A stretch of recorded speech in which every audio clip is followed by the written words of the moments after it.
Hello everyone, मैं हूं सुधीर शर्मा और आप देख रहे हैं हमारा चैनल आईकेट क्लासेस। आज बेटा हम लोग करने जा रहे हैं चैप्टर नंबर 5 जिसका नाम है अकाउंटिंग इक्वेशन। अभी तक बहुत सारा पार्ट जो है हमने थ्योरिकल कर लिया, अब हम करेंगे प्रैक्टिकल। तो बेटा ये जो चैप्टर है इसको स्टार्ट करने से पहले आपको कुछ बेसिक रूल समझा देता हूँ। रूल नंबर 1 कहता है कि इस चैप्टर में हम पढ़ेंगे असेट्स, लायबिलिटी और कैपिटल के बारे में, लेकिन हमारी जो एसेट्स है वो हमेशा लायबिलिटीज और कैपिटल के सम के इक्वल है।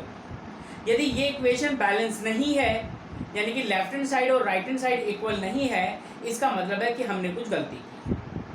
सेकंड रूल कहता है कि जितने भी ट्रांजेक्शन्स होंगी उन सभी ट्रांजेक्शन के एटलीस्ट 2 इफेक्ट्स होंगे। ठीक है ना, जैसे मैंने मशीन खरीदी, मशीन आई, पैसा गया, मैंने फर्नीचर बेचा, फर्नीचर गया, पैसा आया।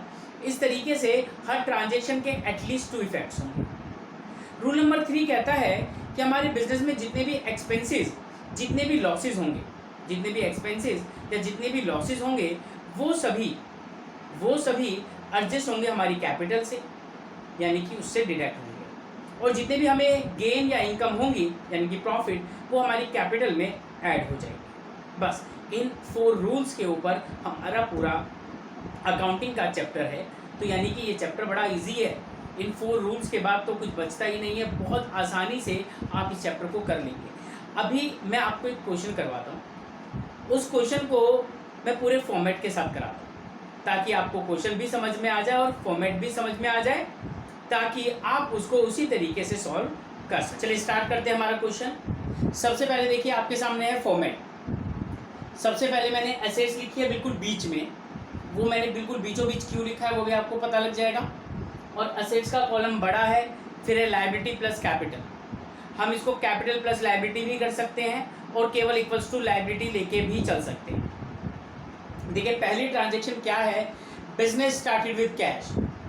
रूल नंबर 1 ने कहा कि assets equal to liability plus capital, वो हम फॉलो कर रहे हैं। रूल नंबर 2 ने क्या कहा था कि हर ट्रांजेक्शन के 2 इफेक्ट्स होंगे एटलीस्ट। तो हो गए बेटा, जब बिजनेस को स्टार्ट किया तो बिजनेस में कैश आया, तो जो कैश है वो असेट्स का पार्ट है, और साथ साथ ये जो बिजनेस में कैश आया ये कैपिटल की फॉर्म में आया, इसीलिए आप लिखेंगे 50,000। ठीक है, लायबिलिटी नहीं है, 0 कर सकते हैं, नहीं लिखेंगे तो कोई दिक्कत नहीं है। ये थी पहली इक्वेशन, जिसके बाद आपने देखा कि लेफ्ट हैंड साइड और राइट हैंड साइड दोनों इक्वल हैं, दोनों बराबर हैं। फिर मैंने आपको बोला कि आपने गुड्स खरीदे यानी कि स्टॉक खरीदा, परचेज गुड्स अमाउंट, एग्जांपल ले रहा हूं, आपने 10,000 रुपीज के गुड्स खरीदे,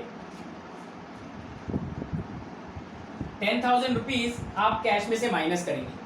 बेटा आप इस माइनस के अमाउंट को इसके आगे माइनस भी लिख सकते हैं और इसको ब्रैकेट में भी लिख सकते हैं।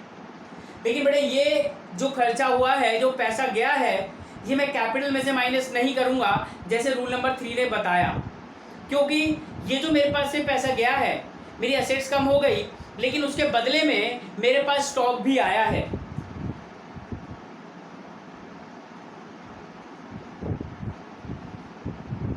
यहाँ पे कोई भी फर्क नहीं पड़ा बेटा, ना तो असेट्स पे और ना लायबिलिटी। इसके बाद मैंने एक लाइन और ड्रॉ की है, वो क्यों? क्योंकि जब मैं जितनी भी असेट्स और लायबिलिटीज हैं, जितनी भी इक्वेशंस हैं, उनको प्लस माइनस करता जाऊंगा तो एट द एंड सबको प्लस माइनस करने में बड़ा मतलब दिक्कत हो जाएगी, अमाउंट गलत भी हो सकता है। इसलिए मैं हर ट्रांजेक्शन के बाद ये देखूंगा कि कौन सी असेट्स कितनी बची हुई है। तो मैंने बोला 50,000 कैश था, 10,000 गया,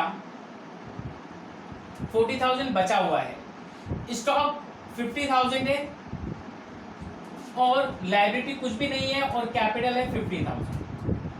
बेटे ये सब प्लस माइनस करने के बाद इस इक्वेशन को आप नाम देंगे न्यू इक्वेशन, राइट। यानी कि जैसे ही 2 ट्रांजेक्शन हुई मैंने एक लाइन ड्रॉ की और उसके बाद प्लस माइनस करके मैंने आपको बताया कि कौन सी एसेट्स, कौन सी लायबिलिटी और कैपिटल कितना अमाउंट है।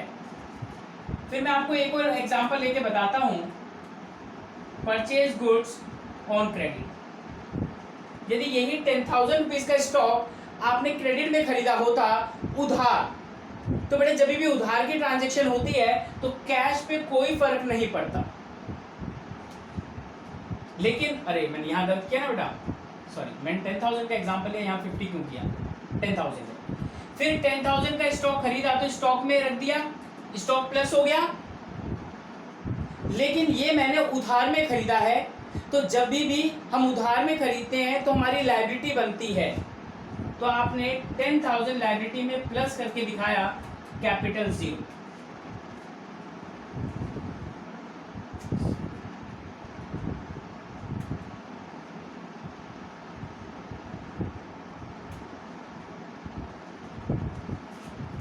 देखिए बेटा, रूल नंबर 1 बैलेंस हो रहा है दोनों तरफ। रूल नंबर 1 जो है हमारा फॉलो हो गया। रूल नंबर 2 भी फॉलो किया कि हर ट्रांजैक्शन के एटलीस्ट 2 इफेक्ट्स होंगे। अब हम बात करते हैं रूल नंबर 3 की, पेड रेंट। अब हमारी ऑर्गेनाइजेशन ने 15,000 रुपीज का रेंट पे कर दिया।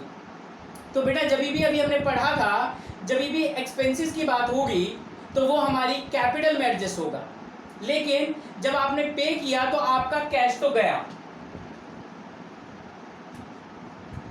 और ये एक्सपेंस है क्योंकि ये आपने किसी की सर्विस कंज्यूम की है, आपके पास कोई संपत्ति असेट्स नहीं आई, इसीलिए ये कैपिटल में से माइनस होगा।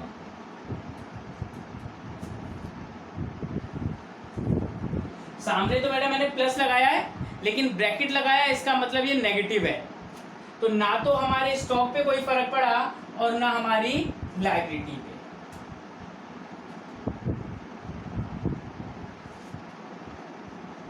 $25,000, $20,000, $10,000 और $35,000। यहाँ का टोटल है 45 और वहां का टोटल भी है 45। अब हम लास्ट रूल की बात करते हैं, इनकम।